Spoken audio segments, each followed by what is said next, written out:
Rhinoplasty, there's a couple different methods. It was pretty uncomfortable to not really be able to breathe through my nose. One of the most important things with rhinoplasty is to make sure that you are... Hi everyone, my name is Dr. Saadat. I'm a plastic surgeon in Beverly Hills, and today I'm going to explain to you what exactly is a rhinoplasty and what does the process of having a rhinoplasty entail. Now, if you're looking this video up, you probably know what rhinoplasty means, but just in case you stumbled upon it, rhinoplasty is just a fancy way of saying a nose job or any kind of cosmetic, usually cosmetic natured nasal surgery, such as to reduce a nasal hump or refine the tip or just overall give your nose a different appearance than what you were born with. Why is it called rhinoplasty? Well, it's pretty simple. Because of the origin, rhino refers to nose, just like a rhinoceros, and plasty at the end of it basically refers to any operation that is molding any kind of part of the body. So rhinoplasty, nasal molding. Now, what happens during a rhinoplasty? Well, there's a couple things and there's a couple different methods. The most important thing to know is there's two methods known as open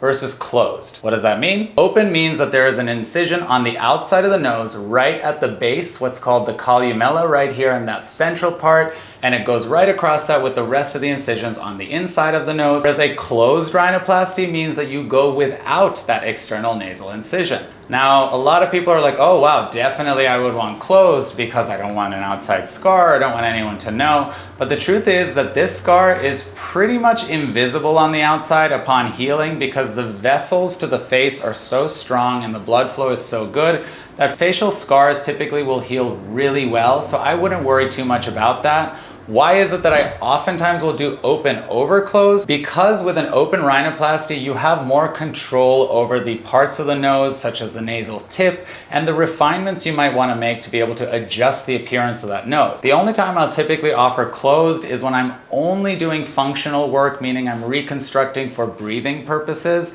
or if there is just a tiny little bit that needs to be done, and typically usually that's going to be on the bridge, like if you just need a little bit of that bone rasped down or something, then we could discuss doing it closed. But otherwise, I'm more of the school of thought that open is typically better, and it's better to err on the side of open because of the amount of control you have. Now, when you are in the surgery room, what does this mean for you? How long does a rhinoplasty take? I typically tell my patients that a true primary, meaning first-time rhinoplasty, that really wants to address kind of the global appearance of the nose will usually be done in about 2 to 2.5 hours worth of time. Now, does that seem long to you? Maybe, but the truth is that with rhinoplasty, it's all about the details and it's all about making sure that I am as focused as possible to deliver the most refined result possible for you. And if I try and rush that too much, well, that's ultimately going to detract from the result, which is why I like to be transparent about the amount of time. Now, if it's a revision, meaning a rhinoplasty that's being done for the second, third, sometimes even fourth or fifth time,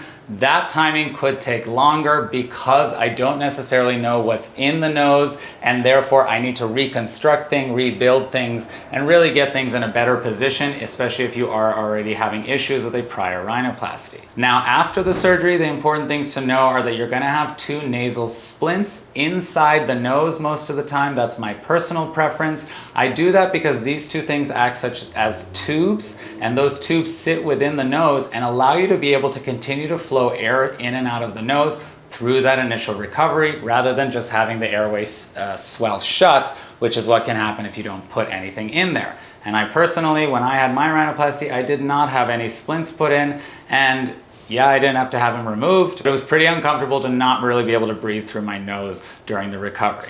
Now, if I break the bones of the nose, you will also have a splint on the outside of the nose as well as tape. What does it mean to break the bones? Well, usually I will only break the bones if I feel like the nose needs to be narrowed at all, or if I have to rasp down a big hump on the tip of the nose, because what happens is then you're left with what's called an open roof deformity, where the top of that nose pyramid is now gone. So I need to break the bottom sides to bring that pyramid together and close the roof of the nose to make sure that you don't have any functional issues.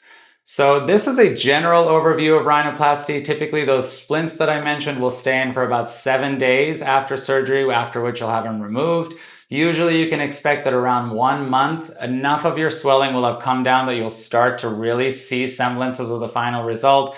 But one of the most important things with rhinoplasty is to make sure that you are patient with your results, that you go with someone you trust, and don't get fooled by low price tag stickers or deals, because at the end of the day, if you take a deal, you're probably going to get a result that is worth that deal. So if you have more questions about rhinoplasty or are interested in having one after seeing this video, go ahead and subscribe to my page or contact our office, and I'd love to see you for a consultation at Dr. Sean Plastic Surgery.